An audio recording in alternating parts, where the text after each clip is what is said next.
شروع اللہ کے نام سے جو بڑا مہربان نہایت رحم والا ہے۔ اے پیغمبرو، پاکیزہ چیزیں کھاؤ اور نیک عمل کرو۔ جو عمل تم کرتے ہو میں ان سے واقف ہوں، اور یہ تمہاری جماعت حقیقت میں ایک ہی جماعت ہے، اور میں تمہارا پروردگار ہوں، تو مجھ سے ڈرو۔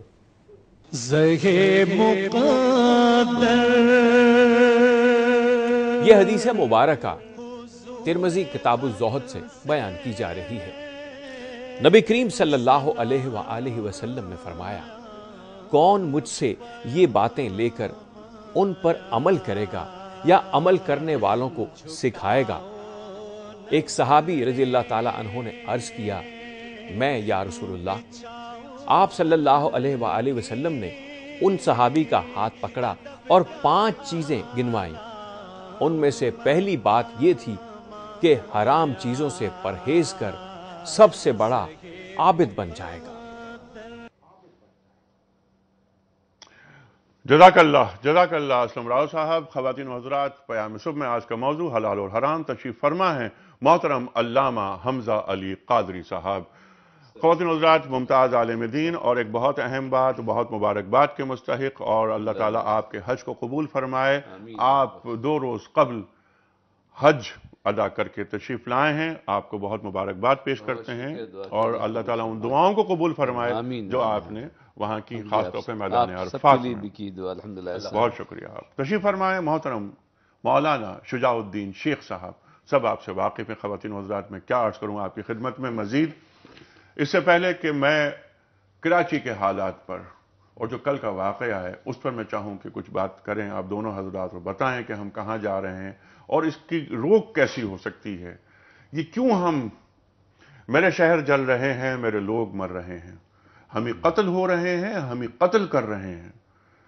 حلال اور حرام کی بات آج کا موضوع، ایک انسان کا خون بہانا اس سے زیادہ حرام کام کیا ہوگا؟ بے شک۔ خواتین و حضرات، کل کے سوال کا درست جواب اور آج کا سوال پہلے میں آپ کے سامنے پیش کرتا ہوں، پھر میں گزارش کروں گا۔ حضرت آدم علیہ السلام کے ایک بیٹے نے دوسرے بیٹے کو قتل کیوں کیا؟ یہ کل سوال رکھا تھا آپ کی خدمت میں ہم نے۔ صحیح جواب، حسد کرتے ہوئے۔ آج کا سوال نوٹ فرما لیجئے۔ حضرت زکریا علیہ السلام کس عمارت کے نگران تھے؟ حضرت زکریا علیہ السلام کس عمارت کے نگران تھے؟ 3 آپشنز۔ پہلا آپشن بیت المقدس، دوسرا آپشن ہیکل سلیمانی، اور تیسرا آپشن خانہ کعبہ۔ جو درست آپشن آپ سمجھتے ہیں اسے آپ روانہ فرماتے ہیں جن ٹیلی فون نمبرز پر۔ وہ ٹیلی فون نمبر ہے 0213452700 021345286061۔ آپ ہمیں درست آپشن روانہ فرماتے ہیں ای میل کے ذریعے بھی، اور ہمارا ای میل ایڈریس ہے ps@dunyatv.tv۔ ایس ایم ایس کے لیے ہمارا نمبر ہے 3031۔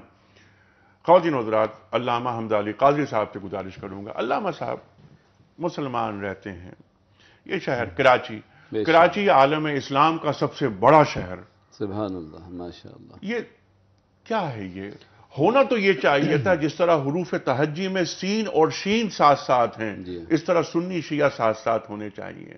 ہمارے اختلافات سے دشمن کو فائدہ ہوتا ہے، ہم کمزور ہو جاتے ہیں۔ کیا فرمائیں گے آپ؟ انیق بھائی، آپ نے بہت اس وقت ایک تازہ موضوع چھیڑا ہے۔ سین اور شین سے اگر آگے نہیں گزریں گے تو سواد تک نہیں پہنچیں گے، اور سواد کی صحیحیت جو ہے اسی بات پر ہے کہ سین کو سین رہنے دیجئے اور شین کو شین رہنے دیجئے، ان میں کوئی تضاد پیدا نہ کیجئے۔ اور کراچی اور پاکستان ایک نظریاتی مملکت ہے، اسلام اس کی بنیاد ہے، سلامتی اور امن یہی مقصود ہے، اور یہ جو خون کہیں بھی بہے وہ میرا ہی خون بہتا ہے۔ ابھی آپ نے آدم علیہ السلام کا ذکر کیا، پہلا قتل حسد کی بنا پر ہوا، جی، اور ہم سب آدم علیہ السلام کی اولاد ہیں۔ اگر ہم اپنے درمیان سے حسد کو ختم کر دیں تو بہت سے فسادات ختم ہو سکتے ہیں۔ اور یہ جو فرقہ واریت ہے، لسانیت پھر فرقہ واریت، اور لسانیت میں فرقہ واریت، تو فرقہ واریت میں بھی لسانت داخل ہو جائے گی۔ انیق بھائی، حالات بہت خراب صورتحال کی طرف جا رہے ہیں۔ شام میں کیا ہو رہا ہے لوگوں کو اندازہ نہیں ہے۔ مٹھی بھر لوگ جو کسی تحریک میں برگلائے ہوئے ہیں وہ کسی بھی خاص طبقے کے دشمن نہیں ہے، اسلام کے دشمن ہے، پاکستان کے دشمن ہے۔ میں آپ کے چینل کے ذریعے جو دنیا بھر میں دیکھا جاتا ہے، اپیل کرتا ہوں ان لوگوں سے جن کو ترغیب دی گئی، جو ترغیب دیتے ہیں اپنے مخالفین کی ہلاکت کے لیے، اللہ کے واسطے رک جائیے۔ امن ضرورت ہے، میری بھی اور آپ کی بھی، ورنہ جس طرح حسد کرنے والا پہلے خود جلتا ہے، اس فساد کی چنگاری بھی آپ کے گھر تک پہنچے گی۔ یہ موٹر سائیکل کے بم نہیں، اگر ٹرک گھسنے لگیں گے ہمارے عساکر کے اداروں میں، تو پھر سروں کی چھت، گھر کی چھتوں سے میزائل بھی چلیں گے، راکٹ لانچر چلیں گے، گلی گلی لاشیں گریں گی، بہت خون بہے گا۔ اللہ کے واسطے رک جائیے۔ جی، اللہ کے واسطے رک جائیے۔ شیخ صاحب کیا فرمائیں گے؟ انما المؤمنون اخوہ، قرآن کریم ارشاد فرما رہا ہے، لڑ کر اپنی قوت ہم ختم کر رہے ہیں۔ بسم اللہ الرحمن الرحیم۔ قرآن اس بارے میں بہت واضح ہے، اور میں سمجھتا ہوں کہ دین کا بنیادی علم رکھنے والا مسلمان بھی اس مسئلے پر بہت واضح ہے۔ کہیں قرآن فرماتا ہے سورۃ المائدہ کی آیت نمبر 32 میں کہ جس نے ایک انسان کو قتل کیا اس نے ساری انسانیت کو قتل کیا، اور جس نے ایک انسان کی جان بچائی اس نے ساری انسانیت کی جان بچائی۔ قرآن اس بارے میں واضح ہے، سورہ نساء کی آیت نمبر 93 ہے، جہاں ذکر ہے کہ جس نے جان بوجھ کر ایک مسلمان کو قتل کیا اس پر اللہ کا غضب ہے، اللہ کی لعنت ہے، وہ مدتوں جہنم میں پڑا رہے گا اور ذلت والا عذاب اللہ تعالیٰ اسے دے گا۔ اللہ کے رسول علیہ الصلوۃ والسلام فرماتے ہیں کہ مسلمان کو گالی دینا فسق یعنی گناہ ہے، اور مسلمان کا قتل کرنا کفر ہے۔ اللہ کے رسول صلی اللہ علیہ وسلم فرماتے ہیں کعبے کو خطاب کرتے ہوئے، اے کعبہ تو کتنی عزت والا ہے، لیکن اللہ کی قسم ایک مسلمان کی جان اللہ کے نزدیک تجھ سے زیادہ قیمتی ہے۔ یہ تو مسلمان کی جان ہے۔ اللہ کے نبی علیہ السلام کی وہ احادیث بارہا ہمارے ان پروگرامز میں آ چکی کہ کتے کو پانی پلانے پر ایک فاحش عورت کو بخشا گیا، اور ایک بلی کو باندھ کر رکھنے کی وجہ سے ایک عورت کو عذاب دیا گیا کہ وہ بلی مر گئی تھی۔ ہمارا دین جو جانوروں کے حقوق بیان کرتا ہے تو سوچئے انسان کی ذات تو بڑی شے ہے، اور مسلمان کا معاملہ تو بہت بڑی شے ہے۔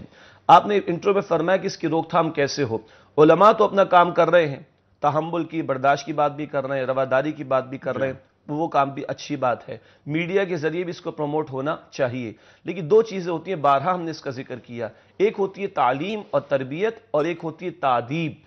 تعلیم تو کسی درجے میں شاید ہو جاتی ہے، بیان بیازی ہو جاتی ہے، لیکن کیا تادیب کا معاملہ ہو رہا ہے؟ قرآن کہتا ہے سورۃ البقرہ آیت 179، وَلَكُمْ فِي الْقِصَاصِ حَيَاتٌ يَا أُولِي الْأَلْبَابِ، اے ایمان والو، اے عقل مندو، تمہارے لیے قصاص کے قانون میں حیات ہے۔ دیکھیے قتل و غارت گری چاہے کراچی میں ہو، آپ ہی فرماتے، میں بھی کوٹ کرتا ہوں، 4 سال میں 6000 لاشیں، خدا کے بندو اللہ کا خوف کرو، 6000 لاشیں ایک شہر میں 4 سالوں میں گر جاتی ہیں۔ ہم اس کو بھی کنڈیم کرتے ہیں، لاشیں چاہے ہمارے شمالی علاقہ جات میں گریں ہم اس کو بھی کنڈیم کریں گے، غزہ میں ہو ہم اس کو بھی کنڈیم کریں گے۔ آپ کے علم میں ہے، اخبار میں رپورٹ آئی ہے 4 سال کے بعد ایک پھانسی پاکستان میں دی گئی ہے، سن 2008 کے بعد 2012 میں، وہ بھی چوری چھپے۔ قرآن کا حکم یہ ہے کہ سزائیں جو ہے وہ علل اعلان دی جائیں۔ کتنے لوگ گرفتار ہوتے چھوڑ دیے جاتے ہیں۔ لا انفورسمنٹ ایجنسیز کو یہ پابندی کیوں لگا دی جاتی ہے کہ سیاسی بنیاد پر مجرمین کو چھوڑ دیا جاتا ہے؟ قرآن کہتا ہے کہ سزائیں علل اعلان دو، اور آج بھی آپ دیکھ لیں کہ سعودی عرب میں کچھ سزاؤں کا نفاذ ہے تو اس کی برکات ہمارے سامنے۔ شاہ فیصل سے نکسن نے کہا تھا کہ تم یہ سزائیں کیوں دیتے ہو؟ تو شاہ فیصل مرحوم نے فرمایا تھا کہ تمہارے ہاں جو جرائم ایک اسٹیٹ میں امریکہ میں ایک دن میں ہو جاتے ہیں، ہمارے بمشکل سال میں ہو پاتے ہیں۔ تو اگر لوگوں کی جان کی حفاظت کرنی ہے تو قصاص کا قانون نافذ کرنا پڑے گا، جرم ثابت ہو جائے تو اس کی سزا علل اعلان ہو۔ 2 کو دکھائیں گے نا 100 چینلز کے اوپر تو کروڑوں کی عبرت کا باعث بنے گا۔ عبرت لوگ لیں گے کہ اللہ تعالیٰ سزاؤں کا نفاذ نہیں چاہتا، اصل میں جرم کا خاتمہ چاہتا ہے۔ یہ دین کا فلسفہ ہے، لیکن سزا اس وقت نافذ ہوگی کہ جس پر آپ نے، وہ جو قرآن کریم کا حکم ہے، قصاص، اور قصاص میں حیات ہے، زندگی ہے، یہ قرآن کہہ رہا ہے۔ اللہ تعالیٰ ان باتوں پر جو آپ لوگوں نے فرمائی ہیں اس پر عمل کرنے کی ہمیں توفیق دے، اور ہمیں وہ ولولہ دے کہ ہم اس پہ عمل کریں۔ کس طرح ایک انسان پہ گولی چلائی جا سکتی ہے؟ ابھی بقرعید گزری، عید الاضحیٰ، جب جانور پر ہم چھری پھیرتے ہیں تو دل میں ایک ہلکا سا خیال آتا ہے، لیکن چونکہ حکم خدا بندی ہے تو ہم اس پہ چھری پھیرتے ہیں۔ ایک انسان، قادری صاحب، ایک قرآن کریم کی آیت پڑھی ہوئی ہوتی ہے، نیچے لکھی ہوئی، ہم کیا کرتے ہیں؟ اٹھاتے ہیں، اس کو چومتے ہیں، آنکھوں سے لگاتے ہیں، اوپر رکھتے ہیں۔ ایک انسان جس کے دل میں کلمہ طیبہ موجود ہے، جو مسلمان ہے، اسے ہم گولی مار دیتے ہیں۔ یہ راز کسی کو نہیں معلوم کہ مومن قاری نظر آتا ہے، حقیقت میں ہے قرآن۔ علامہ فرما رہے ہیں نا، لیکن یہ انسان کا احترام جو ہمارا دین سکھاتا ہے ہمیں۔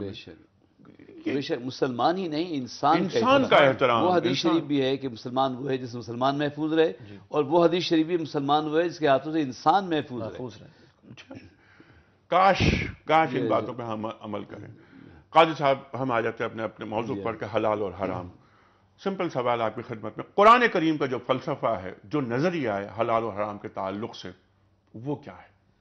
اصل میں قرآن شریف میں جہاں حرمت علیکم ہے، وَأُحِلَّتْ لَكُمْ طیبات بھی ہے، اور ابھی جو کلو طیبات وعملوا الصالحات، قرآن تو بڑا جامع کلام ہے نا، لیکن اس سے پہلے میں بالکل عوامی سطح پہ ایک بات کرنا چاہتا ہوں کہ حلال حرام ہوتا کیا ہے۔ یوں سمجھیے کچھ چیزیں معزون ہیں، کچھ محروم کی گئی، کسی چیز کی اجازت دی گئی ہے، کسی چیز سے روکا گیا ہے، اور عقل انسانی اس بات کو تسلیم نہیں کرتی۔ وہ اپنی ضرورت، اپنی فطرت کے مطابق ہر چیز کو اپنانا چاہتی ہے، اور خیر و شر کی تمیز، حلال و حرام کی تمیز اگر عقل خود کر سکتی ہوتی تو معلم عقل کی ضرورت نہ ہوتی، نبی کی ضرورت نہ ہوتی۔ لہذا حرام و حلال کے لیے ہمیں ایک ایسے معلم کی ضرورت ہوتی ہے کہ جو ہمارے خالق کی طرف سے نمائندہ ہو، اور جب عقل اس شعور پہ پہنچ جائے کہ اپنے بنانے والے کو مان لے تو اس کا حکم ماننا آسان ہو جاتا ہے۔ اور جب تک عقل یہ نہ مانے کہ ہمارا بنانے والا کون ہے تو اسے یہ تمیز کرنا مشکل ہے کہ حلال ہے تو کیوں ہے، حرام ہے تو کیوں ہے۔ ایک بات عرض کروں گا کہ ہم فوری طور پہ جس چیز سے منفعت چاہتے ہیں اس کو اختیار کرنا چاہتے ہیں، جبکہ مذہب جو ہے، کوئی بھی مذہب، جیسا آپ نے کو ذکر بھی کیا انٹرو میں، پہلے مذاہب میں بھی چیزیں حرام تھیں اور کچھ چیزیں حلال تھیں، زیادہ حلال ہوتی ہیں ہمیشہ، اور یہ بھی یاد رکھیے کہ جو چیز حرام تھی اول دن سے وہ ہمارا حرام ہی ہے، اور شریعت کے جو کچھ قوانین ہیں جن کا تعلق اعمال سے ہے، عبادات سے ہے، رسوم سے ہے، اس میں تو فرق ہوا ہے، لیکن اگر شراب حرام تھی تو حرام تھی، زنا حرام تھا، حرام ہے، رہے گا ہر شریعت میں، ہر شریعت جس میں۔ طرف آپ نے اشارہ کیا بنی اسرائیل، وہ صحیح نا، یعقوب علیہ السلام نے اونٹ کا گوشت یا چربی خود ہی اسے چھوڑا تھا، لیکن یہ نہیں کہا تھا کہ یہ حرام ہے، یعنی شریعت کی بات نہیں کی تھی۔ اسی لیے قرآن کریم شیخ صاحب یہ کہتا ہے کہ تورات میں اگر موجود ہے تو بتاؤ، لاؤ تورات، تو ہے، یہ تم نے خود بڑھا دیا ہے کہ ناخن والے جانوروں کو ہم نہیں کھائیں گے، ہم چربی نہیں استعمال کریں گے۔ یسألونک ماذا احل لہم، میں چاہتا ہوں اس پر آپ بات کا آغاز کریں۔ بسم اللہ الرحمن الرحیم۔ پہلی بات تو یہ جان لینی چاہیے، جیسے کہ علامہ صاحب نے بھی ارشاد فرمایا کہ ہم بندے ہیں رب العالمین کے اور وہ مالک ہیں۔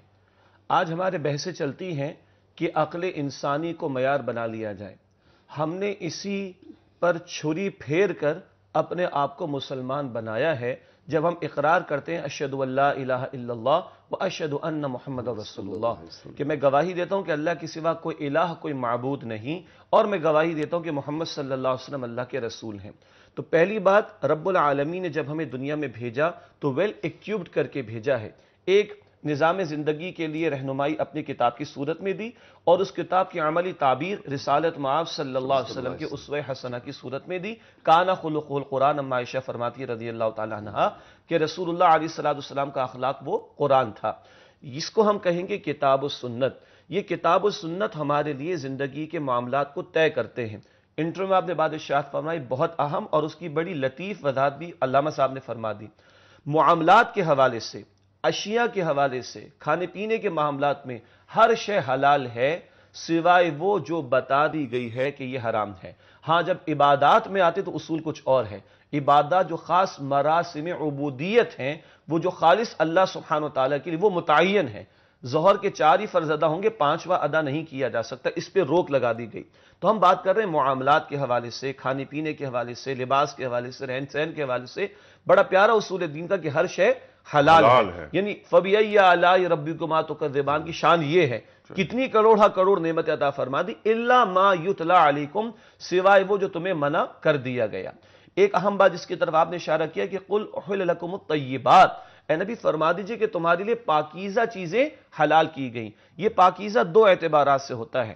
کچھ وہ چیزیں ہیں جو ہمارے جسم کے لیے مضر ہوا کرتی ہیں، دین اس سے بھی روک دیتا ہے۔ شراب کو لے لیجئے مثال کے طور پر، جوئے کو لے لیجئے، کہ ان دونوں کی شکلوں میں، ان دونوں صورتوں میں انسان اپنی عقل کو کھو بیٹھتا ہے، اول فال کہتا ہے، اور نہ جانے کتنا نقصان کرتا ہے۔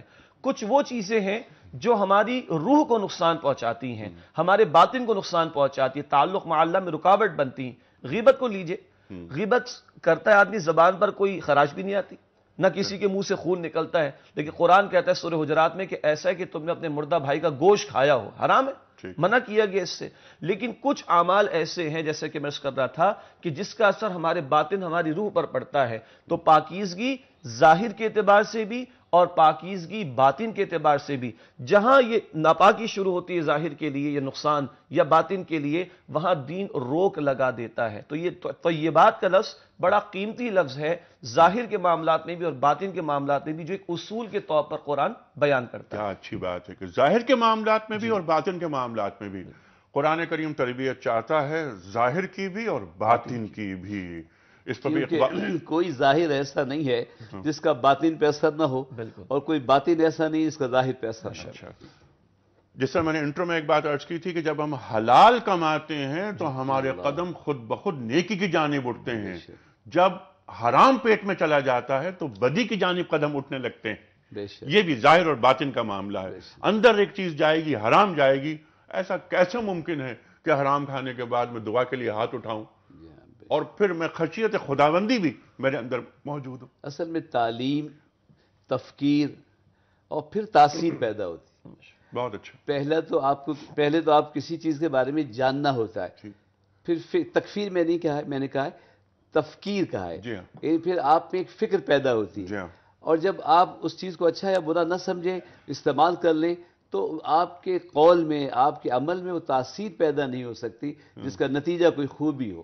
اچھا، بعض باتیں ایسی ہوتی ہیں کہ جس کا نفع ظاہر ہوتا ہے لیکن اس میں نقصان باطن ہوتا ہے، تو ہمارا خالق تو جانتا ہے نا کہ یہ چیز تھوڑی دیر کے لیے تمہیں فائدہ دے گی، لیکن نتیجہ اس کا آخر میں اچھا نہیں ہوگا، اور نتیجہ بھی بعض دفعہ فوری نہیں ہوتا، بہت بعد میں ہوتا ہے، حتیٰ کہ مجھے آپ کو وقت بھی کی کمی ہوتی ہے کہ یہ جتنی چیزیں جو حرام ہیں، جن کے لیے سزائیں ہیں اور جن کا آخرت میں عذاب کی صورت میں رد عمل ہونا ہے، وہ تو بالکل بھی ہمارے سامنے نہیں ہے۔ ٹھیک۔ لیکن یہاں ہمیں ایمان بتاتا ہے، اللہ پہ یقین بتاتا ہے کہ ہم ایسا کریں گے تو اللہ ہم سے ناراض ہوگا اور اس کا عذاب ہوگا۔ ٹھیک ہے، جس طرح شیخ صاحب نے بات فرمائی شیخ نا صاحب نے کیا بات؟ کہ عقل انسانی کتنی بھی آگے چلی جائے، اور جو آپ نے بات فرمائی کہ معلم کی ضرورت ہوتی ہے تو معلم بتاتا ہے، سرکار دو عالم صلی اللہ علیہ وآلہ وسلم نے واضح بتا دیا ہمیں اپنے احکامات کے ذریعے کہ قرآن کیا چاہتا ہے، دین کیا چاہتا ہے۔ عقل انسانی کتنی بھی آگے چلی جائے گی وہی کے تابع رہے گی۔ خواتین حضرات، اس وقت ہمیں جانا ہے بریک کی جانب۔ موضوع پیام صبح میں آج حلال اور حرام، بہت ساری باتیں سامنے آئیں گی۔ ایک سوال میں یہ بھی رکھوں گا کہ ہم سے پہلے جو دیگر مذاہب تھے، انہوں نے کچھ چیزیں جو حلال تھیں ان کو حرام کیوں کیا تھا؟ ایک آپ نے ذکر کیا حضرت یعقوب علیہ السلام کا، حضرت یعقوب علیہ السلام نے خود پر کچھ چیزیں کیوں حرام کی تھیں؟ یہ ایک بہت اہم سوال ہے۔ بہت مشکل لفظ ہے حضرت۔ ہاں، رک گئے تھے، رک گئے تھے، لیکن اس کے بعد ان کے ماننے والوں نے آگے بڑھ گئے، جس پر قرآن کریم ارشاد فرماتا ہے کہ کہاں منع کیا گیا تھا، تورات میں کہاں لکھا ہوا ہے، بتائیے ہمیں، یہ تم نے خود بڑھا لیا۔ خواتین حضرات، ہم یہ بات کریں گے، اور ہمارے جو یہ پروگرام کیونکہ ویسٹ میں ہی بہت دیکھا جاتا ہے کہ یہ جو اہل کتاب ہیں، یہ ان کے ساتھ کھانا پینا حلال ہے یا حرام ہے؟ ذبیحہ کے تعلق سے سوالات بہت آتے ہیں ہمارے پاس، ہم وہ بھی رکھیں گے۔ اور پھر ایک سوال بہت اہم یہ کہ اگر ایک حلال چیز کو میں خود پر حرام کر لوں، حلال مجھ پر کیا ہے اللہ تعالیٰ نے، میرے دین نے، میں اس پر حرام کر لوں تو اس کا پھر فدیہ کیا ہوگا؟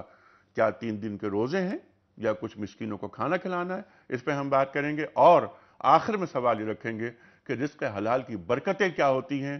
اور خواتین و حضرات، افسوسناک بات یہ ہے جس پر بھی ہم چاہیں گے بات کروائیں کہ جو حرام ہمارے معاشرے میں لوگ کھاتے ہیں، حرام ان کے گھروں میں آتا ہے، ان کے پیٹوں میں جاتا ہے، ان کی اولاد کا رزق بنتا ہے، ان حرام کھانے والوں کی ہم اس معاشرے میں عزت کیوں کرتے ہیں؟ خواتین و حضرات، ایک بریک۔